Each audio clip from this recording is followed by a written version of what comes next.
Hello everyone. In this video, I want to walk you through how to use this Etsy pricing worksheet that I developed to help me price my own products. This worksheet is designed to help you understand the real cost of making and selling your products on Etsy, and it can also be a good guide to pricing products that you sell on other platforms or even at events.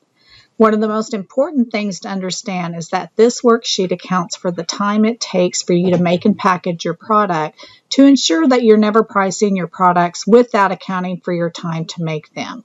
Because your time is already included, the profit shown in this worksheet is money beyond your labor and direct costs. When this sheet calculates your net profit, that is the money that you should use to reinvest into your business. It can help you pay for new equipment, marketing, classes, booth fees, website costs, and other business needs. Before you begin using this worksheet, please pay close attention to the cell colors. So these green cell colors are the only cells that you should enter information. All of these other cells, most of them contain formulas, so if you were to type over this cell, it's going to mess the formula up and the sheet is not going to be able to calculate anything correctly. So just make sure you're only putting information into the green cells.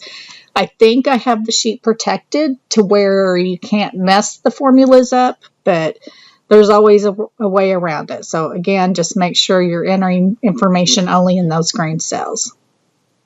When we get to areas where you may need more rows, like you may need to enter some more rows here on the cost to make your items, or down here in packaging and shipping cost, I'll show you how to add some more rows so that you don't mess anything up. So step one is to choose your target profit margin. And that can be whatever you like. A good rule of thumb I usually start with is 50%. I do have some profit margins in this drop-down menu, or you can just enter your own. What we're doing when we enter the profit margin is what it's going to do is the worksheet is going to help estimate a suggested price that not only covers your cost and pays for your time, the included Etsy fees, but it's also going to leave room for profit. So that is where that profit margin comes in. 50% profit margin is not a rule. You know, again, you can make your profit margin whatever it is that you want to.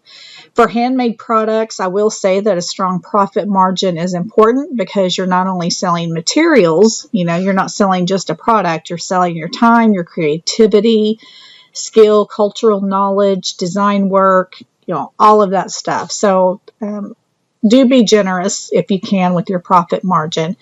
If your product has expensive materials, high shipping costs, or a lot of competition, you know, you may choose to test your pricing at different profit margins, but starting with 50% helps you avoid underpricing your work.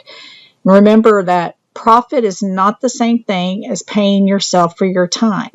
So that's something I'm going to repeat throughout this tutorial. In this worksheet, your time is going to be accounted for as part of the cost of making the item. So the profit is money that's going to be left over after you've accounted for your time and your materials, the packaging, the shipping, and the Etsy fees.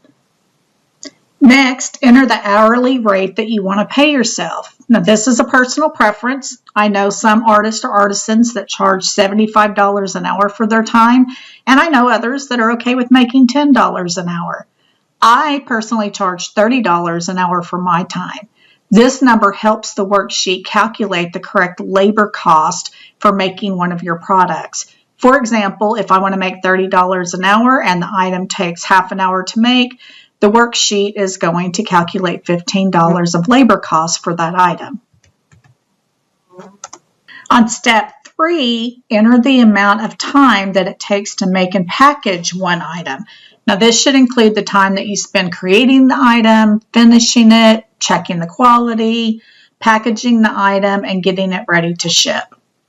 For example, if it takes me 30 minutes to make a necklace and then another 15 minutes to inspect it, package it, and do all of that to get it ready for shipping, You will notice that my labor rate cost adjusts automatically based on my hourly rate and the total time spent making and packaging the item.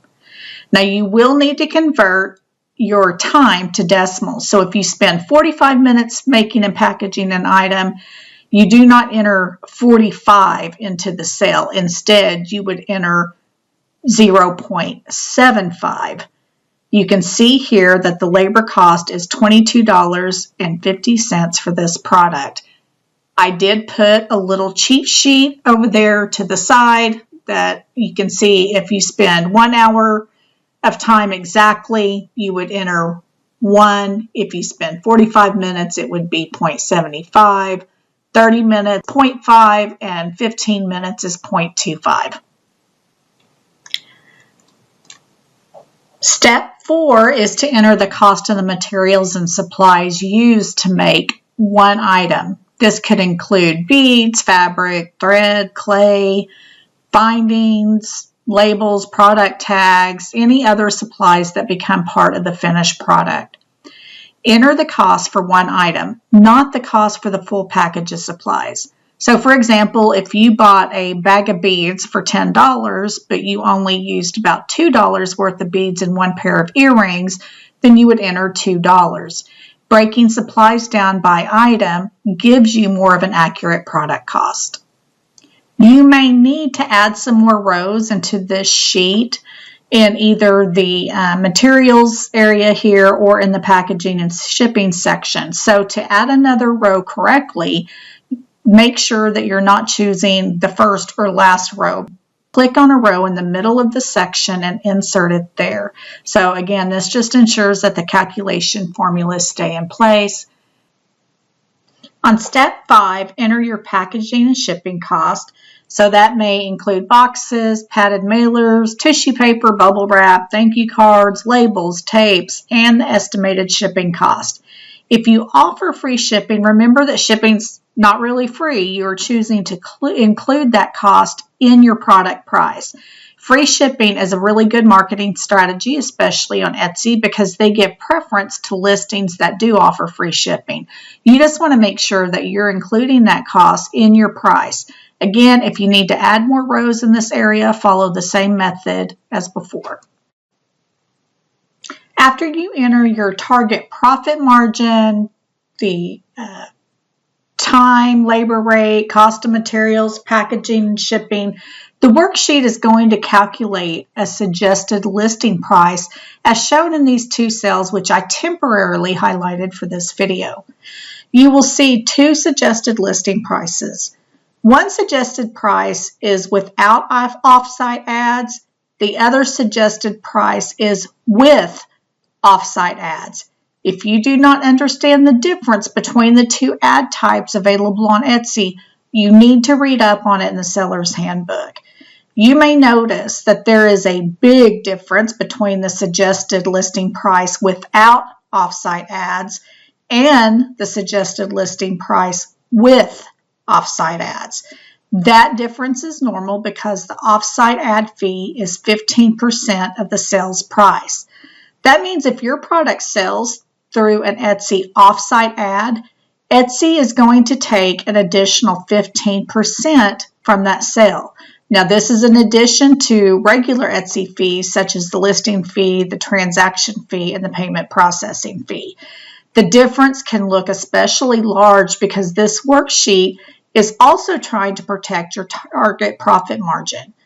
For example, if your target profit margin is 50%, the worksheet is trying to make sure that after your product cost, labor, packaging, shipping, and Etsy fees are estimated, you still are able to maintain a 50% of the listing price left as profit. It shows what you would need to charge if you wanted to protect your profit margin even when an offsite ad fee applies. At the end of the day, you don't have to use either of the suggested retail prices. Just think of these numbers as protection numbers. It shows what you would need to charge if you wanted to protect your profit margin, regardless of whether there is advertising or offsite advertising fees that apply.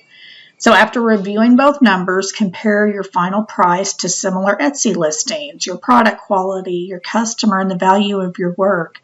I personally feel that a 50% profit margin is too high for this particular item that I make. I don't think there are many people who are going to be willing to pay either suggested price for this product. I've already accounted for my time, my materials, the packaging and shipping costs, and because those costs are already included, I'm okay with lowering the profit margin on this item, so I'm going to set the price at $50. While making a good profit can help me, reinvest in my business, I still need the final price to make sense for my customers and the Etsy marketplace. The next and final step helps us make sure that we are at the very least not losing any money when we sell the item. The break-even price answers this question. What is the lowest price I can sell this item for without losing money? There is a break-even price for items that are sold without advertising, and another if the 15% off-site ad fee applies. Using my own information, you can see that the lowest I can sell an item without advertising fees is $31. And with the off-site ads, the lowest I can sell for is $38. I personally allow Etsy to advertise all my products off-site, so the $38 is definitely the lowest price that I'm willing to sell for.